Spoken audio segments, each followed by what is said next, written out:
In the blackened void between galaxies, the archivist's vessel drifted, silent as a tomb. The ship's hull, a lattice of alien alloys, shimmered with the faintest blue-green glow, an echo of a civilization that had survived 1,000 apocalypses. Inside, the archivist's tendrils flicked nervously over ancient glyphs, deciphering the last forbidden records of the Elder Concord. The archivist was not alone.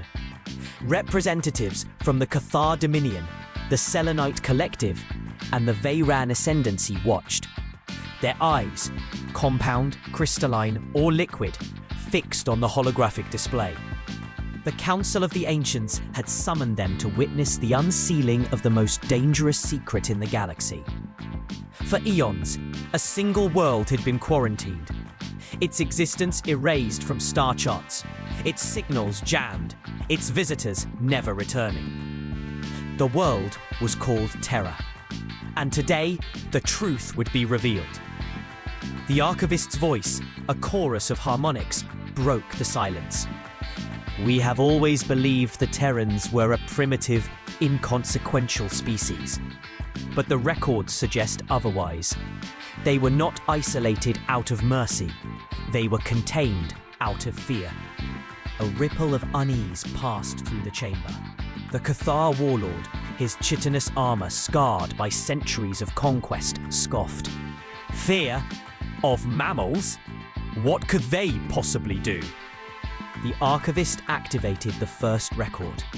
A projection appeared. A Terran city, battered but unbroken. Its people rallying in the face of annihilation. Alien ships filled the sky, raining fire. Yet the humans fought, not with superior weapons, but with something else. Ingenuity, defiance, the will to survive no matter the odds. The Selenite ambassador, her fawn shifting like liquid mercury, leaned closer. Their world is a death world. Gravity, radiation, predators. Conditions that would kill any of us. Yet they thrived, adapted. A Veyran, a being of living crystal, pulsed with alarm. But that is not enough to warrant containment. The archivist nodded. Observe.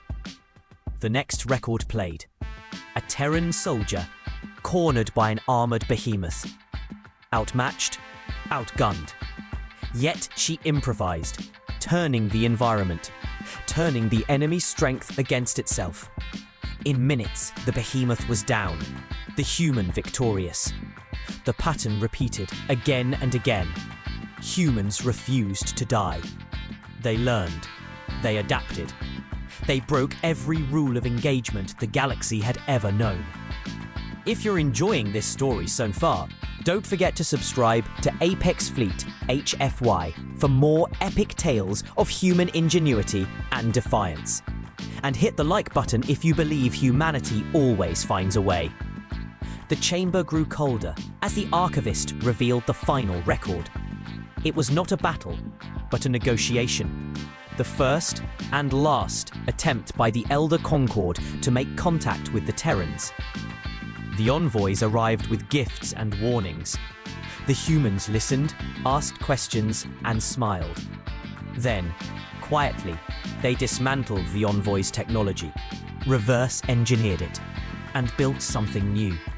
Something the galaxy had never seen. A weapon? No, a message. The humans had learned the language of the stars overnight. They broadcast a simple statement, encoded in every frequency, every dialect. We see you, we understand you, we are coming. The envoys never returned. The Elder Concord erased Terra from the maps and swore an oath.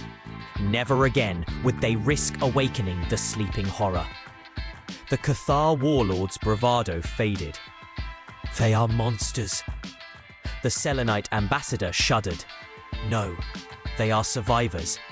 They are what we all could become if we were desperate enough. The Veyran's crystalline form flickered. What do we do? The archivist's voice was barely a whisper. We pray they never leave their world. And if they do, we beg for mercy. But fate, as always, had other plans. On the edge of the quarantine zone, a Selenite patrol ship picked up a signal. Faint, erratic, unmistakably artificial. The crew hesitated. Protocol demanded they report, but curiosity, a trait they had always prided themselves on, overrode caution. They traced the signal to a derelict Terran probe, drifting for centuries, its hull battered but intact. Inside, they found a message. Not a threat, not a warning, an invitation. Hello, neighbor. We're looking forward to meeting you. Panic swept the council. Fleets mobilized, borders were fortified. But it was too late. The Terrans had already learned to slip past blockades, to mimic alien signals, to adapt to environments that would kill any other species. They arrived not as conquerors, but as explorers. Curious, relentless, unafraid. The first contact was chaos. The Kfar tried to intimidate them, failed. The Selenites attempted diplomacy, were outmaneuvered. The Veyran offered alliance, were out-innovated. Every strategy, every weapon, every psychological ploy was met with something new, something unexpected. The Terrans didn't just survive, they excelled. They turned every disadvantage into an advantage, every defeat into a lesson. And when the Council finally realized the truth, it was already too late. The humans weren't cosmic horrors because they destroyed. They were cosmic horrors because they changed everything they touched. They made the impossible possible. They forced the galaxy to evolve, or be left behind. If you're as fascinated by humanity's adaptability as we are, drop a comment below with your favorite city, game, or movie where humans defy the odds. Let's see which stories inspire you most. In the aftermath, the galaxy was transformed. The Council dissolved, replaced by a new alliance. One where humans led not by force, but by example. They shared their technology, their philosophy, their relentless drive to improve. Some species resisted, most adapted. All were changed. The Archivist, now an advisor to the new alliance, watched as Terran children played alongside Selenite shapeshifters and Veyran crystal singers. The old fears faded, replaced by something new. Awe. In the end, the universe did not fear humans because they were monsters. The universe feared humans because in the face of the unknown, they never gave up. They never stopped learning, and they never, ever accepted the limits imposed by others. So, the next time you look up at the stars, remember, somewhere out there, the universe is watching. And it's hoping, praying, that if humanity ever comes knocking, it will be as friends. If you want more stories where humanity turns the tables and redefines what's possible, make sure to subscribe and join the Apex Fleet. Humanity's story is just beginning, and you won't want to miss what comes next.